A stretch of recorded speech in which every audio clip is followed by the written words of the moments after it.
Hello everybody and welcome back to the channel. Today we're going to be learning how to crochet the linen stitch.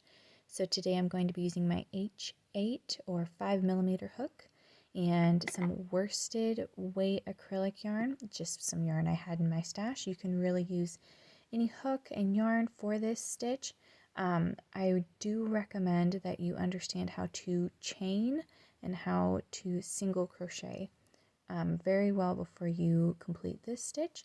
You will need to know how to count your stitches and make sure that you feel confident in that before you get started.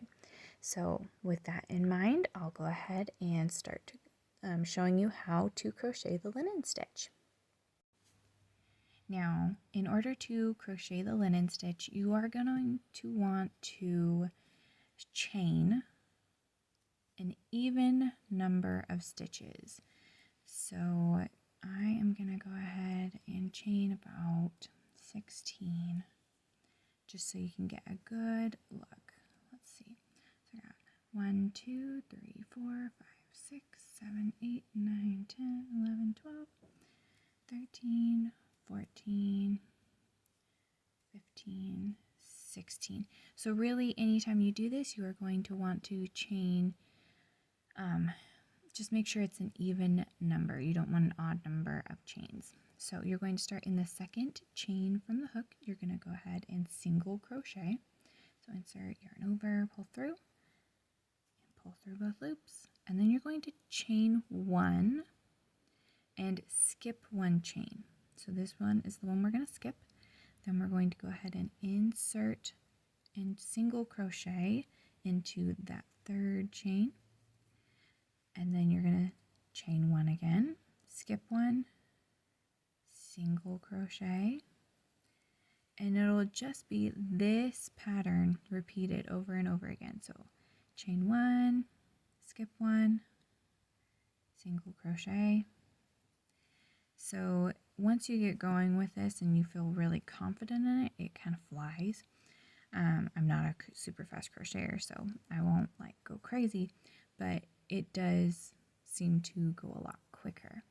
Now, I will say that you want to make sure you maintain some consistent tension, like I say often, just so that way it doesn't kind of get like a funky texture when you are doing so. So now here at the end, you're going to see that I end it. You want to end with a single crochet. You don't want to end with a chain. So then you're going to chain one, turn your work, and you're going to start again with a single crochet into the top of that last single crochet, just like that. Now here is where it will vary on row by row. You're going to now single crochet into that chain space. So we're going to insert into the chain space, and then you're going to single crochet just like normal, and you're going to chain one again, but you're going to skip that single crochet and then single crochet into the chain space.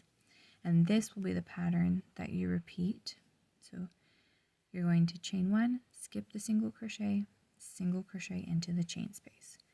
That'll be the pattern that you repeat, all the way across.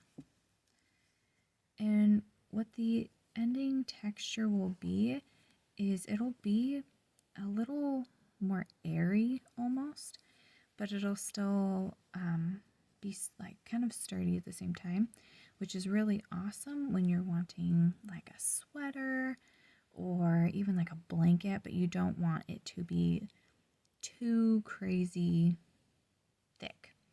So notice how I'm going to end here with a single crochet in that chain space and a single crochet here in the last single crochet, because you always want to end a linen stitch row with a single crochet. Then we're going to chain one again. We'll flip it over, turn it, and we'll go ahead and single crochet again. And do you see how we have a single crochet here? Now we can chain one and single crochet into that chain space.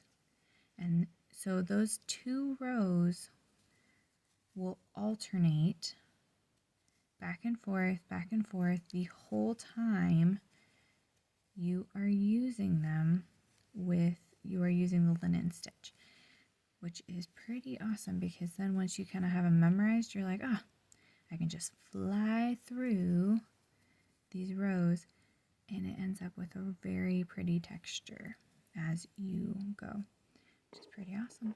So here's kind of what it will look like. And this is a little bit thicker of a worsted weight yarn, so there's not as much space. The bigger the hook you use for the weight of yarn, the more airy it will be. So it just really depends on what kind of texture you're going for, but it is a really fun and quick stitch, and it's really awesome for beginners so that way you don't always have to be looking at the same types of stitches over and over again. So I hope you guys enjoy it and try it out on your next project. Have fun!